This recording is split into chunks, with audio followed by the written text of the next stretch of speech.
चला तर आज जाऊया साखराळे येथील भूत बंगला बघायला. तर प्रचंड गर्दी होती, भयानक. म्हणजे स्टार्टिंगलाच आम्ही पुतळा बघितला ना वरती, त्यावेळेस थोडंफार वाटलं की आतमध्ये काहीतरी भयानक असणार आहे, पण गर्दी खूप होती आणि मला पण बघायचं होतं नक्की काय. तर माझ्या जाऊबाईसुद्धा माझ्यासोबत होत्या, हे पण होते. रुद्र काय आला नाही, कारण का रुद्रला भीती वाटते, त्यामुळे रुद्र बसला होता त्याच्यावर चुलत काकाकडं.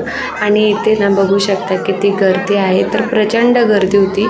आणि मेन गोष्ट कसं आहे माहिती आहे का, ह्या भूत बंगला तयाऱ्यांनी केला आहे ना, तर त्याच्यामध्ये फक्त ना 5 मिनिटाचा म्हणजे बोलतात ना रस्ता आहे, असं तयार केलं आहे त्यांनी लोकेशन. तर ते जे बघून आलेत ना, तर ते सांगत होती.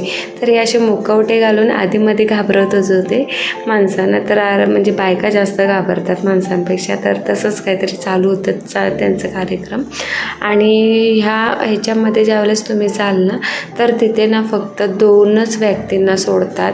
तर त्याने आतला लोकेशन असा केला आहे ना की प्रचंड भयानक सांगत होते ते, पण आम्हाला काही एवढं नॉलेज नव्हतं की आतमध्ये नक्की काय असणार आहे.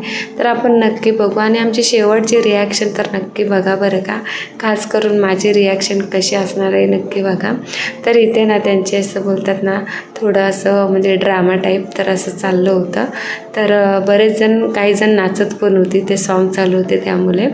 तर बरेच जण एन्जॉय पण करत होते. तर खरंच 1 नंबर दिला जाईल बरं का ह्या इकडे जो काही डेकोरेशन केलं आहे ना त्याला. आणि गर्दी तर एवढी होती ना, खूपच गर्दी, धक्काबुक्कीच चालू होती, एवढी गर्दी होती.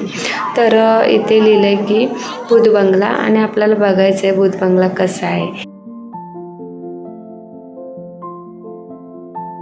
आणि फायनली आम्ही ना एंटर केलं आतमध्ये. तर आम्ही अनपेक्षित गोष्टी आम्हाला दिसल्या आणि खरंच एकदम रिअल बनवलेलं त्यांनी बरं का. अक्षरशः ना खरंच म्हणजे बोलतात ना, काय करूया असं कळत नव्हतं. आणि तुम्ही नक्की जावा, उद्याच्या दिवस आहे बरं का हे. आम्ही तर खूप घाबरलो म्हणजे प्रचंड. तर नक्की तुम्ही व्हिजिट करू शकता साखराळे येथील भूत बंगला. तर उद्याच्या दिवस आहे आणि त्यांनी एकदम बोलतात ना रिअलमध्ये केले बरं का. माझ्या जाऊबाई तर एवढ्या घाबरल्या की कसं बसं आम्ही रस्ता तिथलं पार करून बाहेर पडलो. खरंच त्यांना बोलतात ना नंबरच 1 नंबर दिला पाहिजे, एवढं त्यांनी ॲक्टिंग ना ओरिजिनल केलं आहे. आणि आतमध्ये फक्त 2 माणसांना सोडतात बरं का. शक्यतो म्हणजे बाई माणसाला ते काही करत नाही खरं, पण लहान पोरं वगैरे असली ना तर घाबरू शकता.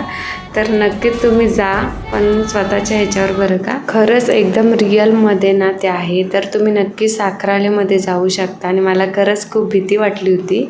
आणि बाप्पाचं फायनली दर्शन घेतलं आणि ब्लॉग मी इथे एंड करते.